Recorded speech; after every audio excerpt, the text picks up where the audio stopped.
नमस्ते। क्लिनिक में आपका स्वागत है। आज हम एक ऐसी समस्या के बारे में बात करने वाले हैं जिसे लेकर अक्सर लोग बात करने से कतराते हैं, लेकिन जो बहुत आम है, कब्ज यानी कॉन्स्टिपेशन। एक डॉक्टर के तौर पर मैं रोजाना ऐसे कई मरीजों से मिलता हूं जो चुपचाप इस तकलीफ को सहते रहते हैं।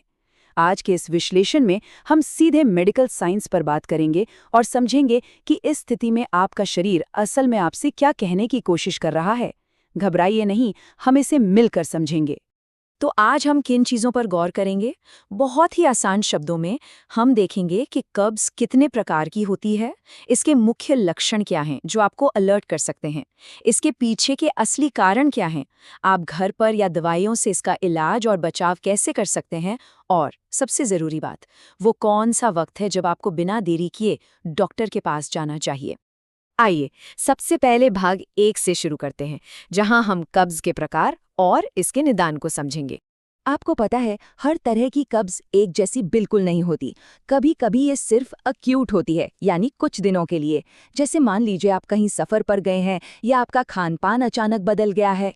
ये बिल्कुल नॉर्मल है और जल्दी ठीक भी हो जाता है। लेकिन फिर आती है क्रॉनिक कब्ज। ये वो स्थिति है जहां समस्या हफ्तों, महीनों या सालों तक बनी रहती है। हमारे लिए ये पहचानना बहुत जरूरी होता है कि समस्या कौन सी है, क्योंकि इसी से आगे के इलाज का पूरा रास्ता तय होता है। अब एक बहुत ही दिलचस्प कॉन्सेप्ट आता है, सेकेंडरी कॉन्स्टिपेशन यानी द्वितीयक कब्ज।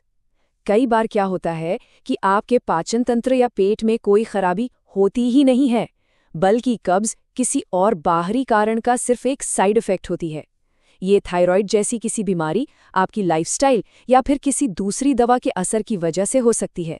एक डॉक्टर के तौर पर मेरा काम ये देखना होता है कि कहीं शरीर में कोई और छिपी हुई समस्या तो नहीं है जो आपकी आंतों को परेशान कर रही है। और अगर शरीर में कोई दूसरी बीमारी नहीं है तो हम इसे प्राइमरी कॉन्स्टिपेशन कहते हैं। इसमें सिस्टम 3 तरीकों से गड़बड़ा सकता है। पहला है नॉर्मल ट्रांजिएंट। इसमें आंतों की गति तो ठीक है, लेकिन मल इतना कड़ा हो गया है कि उसे निकालने में बहुत दिक्कत होती है। दूसरा है स्लो ट्रांजिएंट, यानी आपकी बड़ी आंत की मांसपेशियां बहुत सुस्त पड़ गई हैं और धीरे काम कर रही हैं। और तीसरा है पेल्विक फ्लोर डिसफंक्शन। इसमें मल त्याग करते समय पेट और मलाशय की मांसपेशियां आपस में सही तालमेल ही नहीं बना पाती। देखा जाए तो ये सिर्फ पाचन की नहीं, बल्कि एक मैकेनिकल समस्या है। अब बढ़ते हैं भाग 2 की तरफ और बात करते हैं उन मुख्य लक्षणों की जो एक मरीज असल में महसूस करता है। जब आप क्लिनिक आते हैं तो हम कुछ खास लक्षणों की जांच करते हैं, जैसे क्या हफ्ते में 3 बार से कम मल त्याग हो रहा है, क्या मल बहुत ज्यादा कड़ा, सूखा या गांठदार है, क्या आपको टॉयलेट में बहुत अधिक जोर लगाना पड़ रहा है या दर्द होता है। इसके अलावा पेट में भारीपन, गैस, ऐंठन या फिर ऐसा महसूस होना कि पेट पूरी तरह साफ ही नहीं हुआ है। अगर इनमें से कोई भी लक्षण मैच कर रहा है तो समझ लीजिए कि समस्या वाकई में मौजूद है और इस पर ध्यान देने की जरूरत है। आइए अब भाग 3 पर चलते हैं, जहां हम इस समस्या की जड़ का पता लगाएंगे। आखिर ऐसा हो क्यों रहा है? हमारे शरीर के सारे सिस्टम एक दूसरे से बहुत गहराई से जुड़े हुए हैं। कब्ज के पीछे आमतौर पर 4 बड़े कारण होते हैं: आपका खाना और पानी, आपकी जीवन शैली और आदतें, कोई मेडिकल कंडीशन या दवाएं, और सबसे ज्यादा नजरअंदाज किया जाने वाला कारण मानसिक तनाव।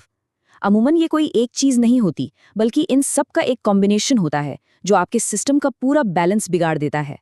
आइए एक बहुत ही कॉमन कारण पर जूम इन करते हैं, डिहाइड्रेशन यानी पानी की कमी। इसका साइंस बहुत सीधा सा है। अगर शरीर में पानी की कमी है तो शरीर अपनी जरूरत पूरी करने के लिए आंतों में मौजूद मल से नमी खींचने लगता है, और इसका नतीजा, मल पूरी तरह से सूख जाता है और उसे बाहर निकालना अविश्वसनीय रूप से दर्दनाक और मुश्किल हो जाता है। सच कहूं तो शरीर में सही मात्रा में पानी का होना एक स्वस्थ पेट की सबसे बुनियादी जरूरत है। कुछ और भी आम कारण हैं जिन पर ध्यान देना जरूरी है, जैसे डाइट में हरी सब्जियां, फल और साबुत अनाज की कमी होना एक बहुत बड़ा कारण है। या फिर हमारी आदतें, जैसे दिन भर बैठे रहना या प्रेशर आने पर भी टॉयलेट जाने से बचना। मानसिक स्वास्थ्य का भी बहुत बड़ा रोल है। बहुत ज्यादा स्ट्रेस, डिप्रेशन या कम नींद सीधे आपकी आंतों की गति को धीमा कर देती है।